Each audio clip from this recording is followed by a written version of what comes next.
Hi yes welcome to RRP TV. This is Maha. ఈ రోజు నేను మీకు శిల్ప కళాకారుని పరిచయం చేయబోతున్నాను. దేవుడు మనకి ఎలా ఉంటాడో తెలీదు, కానీ వాళ్ళు చెక్కిన రూపాల్లోనే మన దేవుడిని చూసుకుంటాం. అలాంటి శిల్ప కళాకారుల్ని, వాళ్ళు చెక్కిన శిల్పాలను ఏంటో చూద్దాం రండి.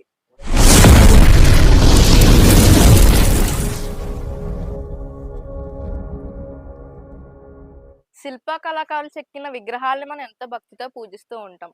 అలాంటిది వాటికి ఆ రూపాన్ని తీసుకొచ్చిన వాళ్ళకి కూడా తగిన గౌరవం ఇవ్వడం హిందువుగా మన ధర్మం. ఇక్కడ మనం చూసినట్లయితే శ్రీ మహావిష్ణువు యొక్క రూపాన్ని చేస్తున్నారండి. ఇలా మనం కొంచెం ముందుకు వస్తే అష్టదిక్పాలకులు యొక్క విగ్రహాలన్నీ ఉన్నాయి. ఇంద్రుడు, అగ్నిదేవుడు,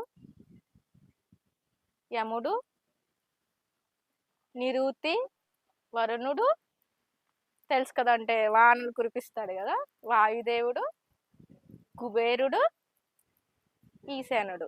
ఇప్పుడు చూసిన వాళ్ళందరినీ కూడా అష్టదిక్పాలకులు అని అంటారు. చూసారు కదండి, ప్రతి ఒక్క విగ్రహాన్ని చూస్తుంటే ప్రతిమకు ప్రాణం పోసినట్టుంది. అదేనండి కళాకారుల యొక్క గొప్పతనం. ఇక్కడ మనం చూస్తున్నట్లయితే నమిలీ విగ్రహాలు కూడా ఉన్నాయండి. ఆ సైడ్ చూసినట్లయితే మూషికాలు కూడా ఉన్నాయి. చూడండి, ఇక్కడ ఒక ఆయన నమిలీని తయారు చేస్తున్నారు. చూడండి ఆ డిజైన్ అవన్నీ ఎలా చేస్తున్నారు. మీ పేరు? కిరణ్ గారు, మీరు ఎన్ని ఇయర్స్ నుంచి ఈ వర్క్ చేస్తున్నారు? 20 సంవత్సరాల నుంచి, దాదాపు 20 సంవత్సరాల నుంచి కూడా ఈయన ఇదే వృత్తిని నమ్ముకుని చేస్తున్నారండి. ఇది చాలా గొప్ప విషయం. మనం చూసినట్లయితే ఇక్కడ మరికొన్ని విగ్రహాలు కూడా ఉన్నాయి, చూద్దాం రండి. ఇక్కడ శివుడు, పార్వతి, పరమేశ్వరుడు. ఇక్కడ కూడా శివుడే, వేరే రూపం. ఇవన్నీ కూడా మాక్సిమం అన్ని శివుడు రూపాలే. మనం చూసినట్లయితే శివుడు వివిధ రూపాలన్నీ ఇక్కడ చెక్కి ఉంచడం అనేది జరిగింది. సూపర్ కదా, చాలా బాగున్నాయి. వీళ్ళు చేస్తున్న వృత్తి ఓన్లీ డబ్బుల కోసం మాత్రమే కాదండి.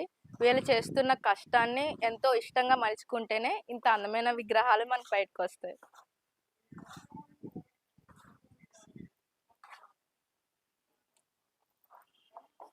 మనం ఈ గుడి పైన చూసినట్లయితే దేవతమూర్తి యొక్క విగ్రహాలు, వాటి యొక్క వాహనాలు కూడా మనకు కనిపిస్తున్నాయి. ఈ పక్క చూసినట్లయితే నందీశ్వరుడు కూడా ఉన్నారు. ఇవన్నీ చాలా అందంగా చెక్కడం జరిగింది. త్రిమూర్తుల విగ్రహం కూడా ఈ మిడిల్లో మనకు కనిపిస్తుంది, నందీశ్వరుల మిడిల్లో. మనం పర్వతవర్ధిని దేవి ఆలయం పైన చూసినట్లయితే ఆవిడ యొక్క విగ్రహాలు కూడా చెక్కడం జరిగింది.